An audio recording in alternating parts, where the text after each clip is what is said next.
attashi asar du'a sappo e jeenaɓe on du'a usujud ko du'a jangete ɗon ka sujudu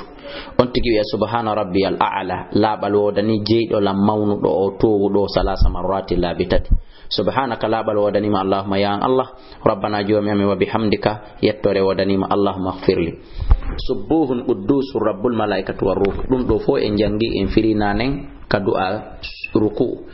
allahumma laka sajadtu allah ko ammi sujjani wa bika amantu ko ammi gomɗini wala ka aslamtu ko ammi jebbilani sajada wajhi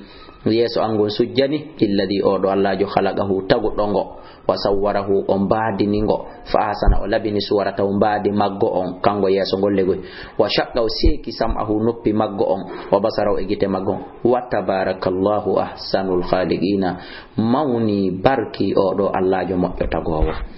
subhana la bal wadani dhil jabaruti wal malakuti wal kibriya wal azamati en jangi dum nanen en firi allah maghfir li dhanbi allah yafalam bakkato janni kullahu di fo diggahu wa jillahu ko sewi sewi kon e majji e ko mawni kon e majji wa awwaluhu wa akhiruhu arande majji on e sakkito